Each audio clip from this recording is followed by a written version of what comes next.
Bonjour les amis, bienvenue dans cette nouvelle vidéo qui est très spéciale pour deux raisons. Tout d'abord, les examens du DSCG sont passés, on attend les résultats et je me dis que c'est peut-être le moment justement de faire le bilan. Le bilan de mes deux défis que je m'étais fixé. Le premier qui était d'avoir 15 sur 20 à l'UE du DSCG et c'était le défi principal. Et le deuxième défi qui était de faire une vidéo par jour pendant 30 jours du 25 septembre au 25 octobre. Et deuxième élément très particulier pour lequel cette vidéo est très spéciale. J'ai pas arrêté de vous parler de mind map en disant que c'était bien, que ça permettait d'expliquer les choses aux gens, mais je me rends compte qu'en fait, je n'ai jamais expliqué avec un mind map quelque chose pour voir comment est-ce qu'on pourrait expliquer les choses. Et je me dis que justement, je vais corriger ça avec cette vidéo. Donc je vous filme avec mon ordinateur, je vous montre directement mon mind map par rapport à cette vidéo, par rapport au défi, et je vous explique ça directement. C'est parti. Donc tout d'abord un mind map, si vous ne savez pas ce que c'est pas trop grave. Vous allez voir comme ça, c'est hyper intuitif. Et surtout, après, de toute manière, je vous mettrai dans la description le lien vers la première des 3 vidéos dans laquelle je vous explique comment faire un mind map d'un cours du DSCG. Et donc on commence directement mon bilan. Donc d'accord, mon bilan, j'ai mis bilan au carré et mes défis parce que j'en avais deux. Avoir 15 sur 20 et une du DSCG comme je vous l'ai dit, et faire une vidéo par jour pendant 30 jours, du 25 septembre au 25 octobre. Et tout d'abord, je vais vous parler de mes objectifs pour ce mind map. Ouais, j'ai pas mis objectif au pluriel, c'est pas bien. Bon, il y a plusieurs choses. Ouais, là j'ai tout dévoilé, c'est pas bien. Je commence déjà par dire que je fais une vidéo pour faire le bilan. Pourquoi? Un bilan, parce que c'est de façon absolue. Est-ce que je pense avoir réussi mon épreuve ou pas? Mais aussi de façon plus qualitative, en disant voilà, faire un point sur ce qui a marché pour moi et ce qui n'a pas marché, ou les techniques que j'ai utilisées, celles que j'ai pas réussi à utiliser. Donc ça, c'est de mon côté. Cette vidéo, c'est aussi pour vous inciter un peu à ce que vous partagiez ou à ce que tu partages tes techniques aussi. Il y a deux types de techniques. Tes astuces, celles qui ont marché pour réussir carrément le DSCG si tu penses être en bonne voie pour le réussir ou que tu l'as réussi. Ou alors juste tes techniques, celles que tu as pu utiliser pour réussir à réviser, à te mettre au travail, même si voilà, tu es peut-être mitigé sur tes épreuves et que tu ne sais pas si tu as réussi ou pas les yeux que tu as passé cette année. Et deuxième chose aussi, tes erreurs, pour une raison simple, c'est que tes erreurs, ils vont te permettre aussi à ce que des gens peut-être te donnent des solutions auxquelles toi tu n'as pas pensé. Et donc voilà, c'est pour ça que j'aimerais que tu partages. Et moi, l'idée derrière, c'est que avec mes techniques entre guillemets ou mes astuces, les erreurs entre guillemets à éviter, les miennes et les tiennes, je pense faire un peu un fichier PDF gratuit qui permettrait de reprendre tout ça pour que toutes les personnes qui pensent ou qui souhaitent surtout que la session 2018 soit une très grosse réussite pour eux, soit pour carrément valider le DSCG, soit valider certaines épreuves sur lesquelles ils bloquent, que ce soit une super occasion pour démarrer sur les chapeaux de roue dès qu'on a les résultats du DSCG de cette année ou même un peu plus tôt pour les autres. Voilà pour mes objectifs de ce mind map et mes objectifs par rapport à cette année un peu 2018. Alors, par rapport à mon premier défi, donc mon premier défi c'était avoir 15 sur 20 à l'UE du DSCG. Alors pourquoi j'ai visé cette note et pas moins? Pour deux raisons. Tout d'abord parce que j'ai découvert un livre qui permet de travailler, qui permet de vous expliquer comment travailler en harmonie avec votre cerveau. Ce livre, j'en ai déjà parlé, c'est Une tête bien faite de Tony Buzan. Vous pouvez le trouver sur Amazon, je vous mettrai quand même un lien dans la description. Et deuxième chose, avoir une super note, c'est aussi montrer que vous maîtrisez vraiment votre sujet et que vous n'avez pas eu une épreuve, que vous n'avez pas validé une épreuve juste par chance. Et surtout que le DSCG, quand même si c'est quand même un diplôme professionnel et que vous êtes censé vous servir de ces connaissances dans un cadre professionnel, c'est encore mieux, même si je sais que voilà, on ne se sert pas de toutes les connaissances qu'on apprend en DSCG dans un cadre professionnel, qu'il y a beaucoup de cas particuliers qu'on voit en DSCG, mais au moins peut-être sur les UE que vous allez utiliser, dans le cadre professionnel, les valider avec une super note montre que vous les maîtrisez vraiment. Donc voilà le pourquoi de mon défi. Alors, le comment. Le comment, la base déjà c'est de dire je pars du référentiel. Le référentiel, je pense que vous avez peut-être déjà dû l'avoir dans les débuts de bouquins ou sur internet.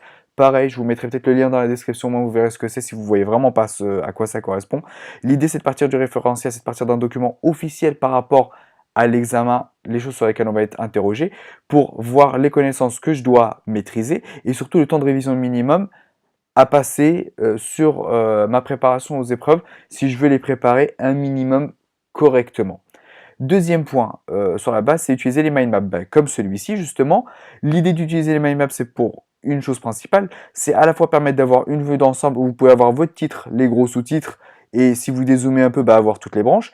Et si vous voulez vraiment aller dans le détail d'un point en particulier, l'idée c'est que vous pouvez avancer. Là, par exemple, comme ce que je suis en train de vous expliquer, en fait, c'est de vous dire je suis dans mon défi, je suis en train de vous expliquer comment, c'est une des techniques de base et je me sers des mind maps et je vous dis les deux points principaux, vous avez une vue d'ensemble et vous pouvez avoir des vues de détail. Vue d'ensemble, ça peut aussi vouloir dire, ben voilà, là j'ai une vue d'ensemble, j'ai mes grosses parties, au lieu de les avoir dans un seul bouquin, où il faut vous tourner des pages, peut-être une dizaine, vingtaine, trentaine de pages, où vous devez tourner pour avoir les informations d'un côté et de l'autre, là vous les avez toutes sur une feuille ou sur quelques feuilles, mais en tout cas vous les avez avec un seul coup d'œil, si vous voulez.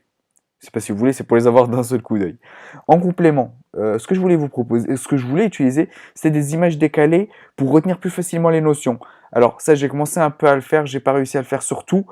Sur mon compte Instagram, j'en ai publié certaines. Vous pouvez y jeter un œil si vous voulez. Je sais pas si ça fera peut-être trop de bien, mais je le mettrai quand même dans la description mon compte Instagram. Sinon, si vous mettez les aventuriers du DSCG, vous me trouverez très facilement sur Instagram. Je vous mets quand même le lien. Donc les images décalées, ça permet aussi de retenir facilement les notions. J'avais utilisé celle du vice du consentement, où j'imaginais une poupée voodoo avec trois vices. C'était un jeu de mots pour dire un vice du consentement V-I-C-E et un vice V-I-S. Donc voilà, l'idée c'est de retenir des notions avec des images vraiment décalées pour les retenir facilement, surtout quand on a un paquet. Deuxième méthode complémentaire, les flashcards. L'idée c'est que pour retenir à long terme, il y a une étude qui a été faite qui dit qu'on oublie les choses très rapidement, sauf si on se fait des rappels à des moments très précis pour ancrer les connaissances à long terme. Et une des techniques, c'est justement d'utiliser les flashcards. Et ça, il y a des applications faites pour ça, pour se concentrer vraiment sur le contenu et que ce soit l'application qui vous donne les notifications. Ça, c'est sur le comment. Les événements marquants, je vous les fais pas, je vous les montre très rapidement parce qu'en fait sinon la vidéo va être très très longue et je vous le dis tout de suite, en fait je vais faire un article dans lequel moi je vais récapituler mes techniques. Donc voilà, là je vous montrerai en détail, dans cet article là je vais mettre une vidéo par défi, par technique et je vous les expliquerai un peu plus en détail. Donc c'est pour ça que je passe ce point là. Je passe directement au résultat et c'est peut-être ce que vous attendez aussi. Alors pour moi, j'ai passé que l'U1 du DSCG. Les points négatifs, je commence par ça, au moins c'est clair. Deux choses. Déjà, j'aurai pas 15 sur 20 l'U1 du DSCG, c'est sûr. Et je sais que je ne vais pas la valider pour plusieurs raisons. Alors certains vont se dire, mais pourquoi il fait une vidéo comme ça alors si jamais il sait qu'il va pas l'avoir?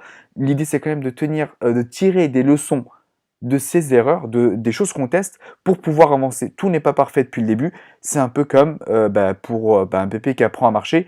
Un bébé qui apprend à marcher ne réussit pas du premier coup. Il essaye plein de choses et les gens l'encouragent. Alors je vois pas pourquoi on devrait se dénigrer, même soi-même, hein, se dénigrer soi-même parce qu'on n'y arrive pas.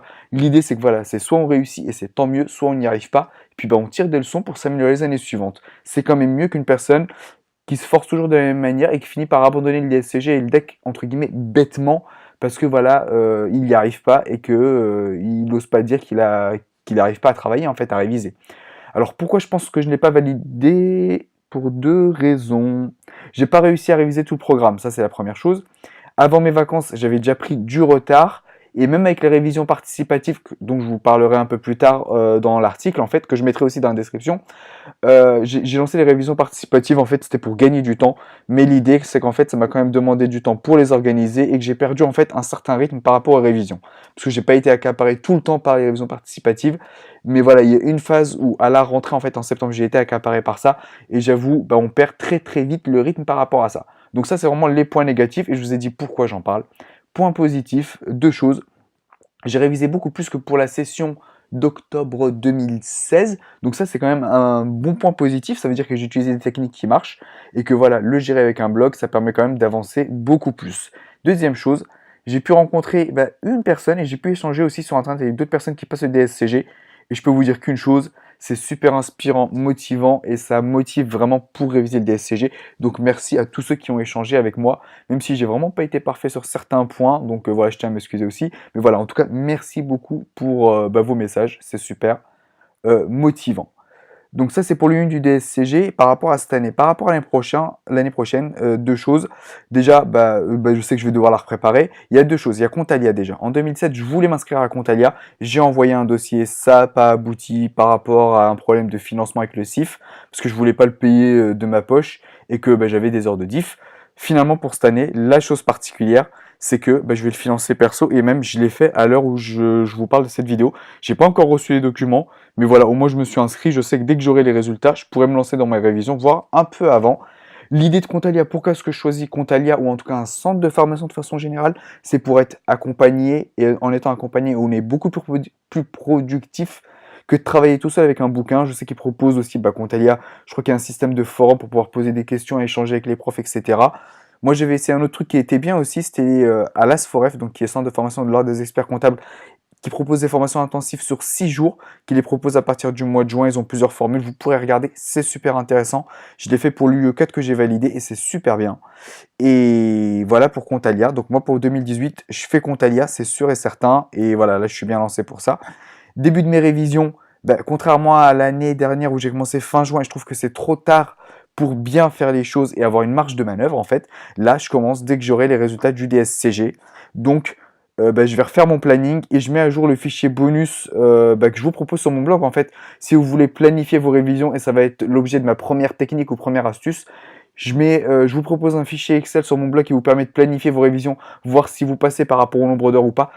J'ai essayé de le mettre à jour, c'est en cours, je le fais au plus vite. Ceux qui sont déjà inscrits, entre autres de mémoire, elle s'appelle Sarah, qui m'a envoyé un mail en me disant qu'elle aimerait bien avoir le nouveau fichier. Je pense à toi, je vais le faire très rapidement. J'essaie juste de bien le faire, de rajouter des mois, et puis je te l'envoie. Et je l'enverrai à tous ceux qui se sont inscrits, en fait, et demander le bonus depuis les examens, parce que ça vous intéressera peut-être d'avoir la nouvelle version. Pour tous ceux qui étaient inscrits avant, pas de souci, vous pouvez me le demander par mail ou le formulaire de contact sur mon blog et je vous le renvoie. Donc ça c'est pour le planning. Et je reviens sur toi qui regardes cette vidéo. Par rapport aux résultats, j'espère que tu as quand même réussi. Si tu as encore des euros, bon courage à toi. Mais le plus important, oublie pas, comme je te l'ai dit dans le début de la vidéo, c'est vraiment de partager toutes tes astuces, parce que toutes tes astuces et tes erreurs aussi, hein. L'idée c'est d'être bienveillant, de se dire que avec tes astuces, les autres peuvent avancer, et aussi avec tes erreurs, parce que peut-être que des gens pourront t'aider en te proposant des astuces que eux ont trouvées pour contrer ces problèmes-là. Donc en somme, en fait, tout le monde est gagnant. La dernière branche, et après, je vous la présenterai peut-être une autre fois, parce que sinon la vidéo va être trop longue. Et pareil pour mon défi là, des 30 jours, celui-là je vous en parlerai, mais plus du côté avantages que j'ai pu peut-être en tirer et qui peuvent vous servir pour le DSCG. Sinon, vous en parlez juste dans l'absolu. Ce que je peux juste vous dire, oh là, je parle un peu vite. Que ce que je peux juste vous dire, c'est qu'en termes positifs, j'ai réussi quand même à faire des vidéos courtes de moins de 10 minutes, parce que mes toutes premières vidéos, si vous regardez sur ma chaîne, sont très longues, entre 15, 20 et 30 et jusqu'à 30 minutes. Et par contre, le point négatif, oula, pardon, c'est que je n'ai pas réussi à faire le défi. J'ai eu des imprévus à certains moments, et comme je les faisais le matin, les vidéos, juste avant de partir au travail, à un moment, j'ai pas réussi à me remotiver pour reprendre les vidéos. Donc voilà, il n'y a pas à trouver des excuses bidons ou quoi. Voilà, j'ai pas réussi à retrouver la motivation. Mais je pense que voilà, je referai peut-être un défi. Et voilà, j'ai quand même des leçons peut-être à tirer et que je vous proposerai dans mon article. Donc en résumé, j'ai peut-être pas validé l'UE1 du DSCG, mais j'ai quand même trouvé de bonnes techniques. Je pense que 2018, et je vais tout faire pour que 2018 soit une bonne année. Je te partage dans un article que je publie très rapidement, et je vous préviendrai aussi, je vous le mettrai dans la description, dans lequel je propose mes techniques pour réviser, les erreurs que j'ai faites et que je vous propose une solution pour les éviter. Et n'oubliez pas après, via l'article ou même via ici déjà, proposer tout ce qui est un peu vos techniques qui marchent et celles qui marchent moins bien, ou les erreurs que vous faites, pour que tout le monde puisse en tirer bénéfice et que moi je regrouperai après dans un fichier PDF. Donc cette vidéo, j'espère qu'elle sera vraiment moins longue que les suivantes, parce que voilà, les autres ont fait 50 minutes sur la première version et 40 minutes sur la suivante. C'est pour ça que je parle un peu vite aussi. Merci d'avoir suivi cette vidéo, et je vous dis à très bientôt pour l'article et pour de prochaines vidéos aussi. Et bon courage à tous ceux qui passent les euros et à tous ceux qui commencent leur révision.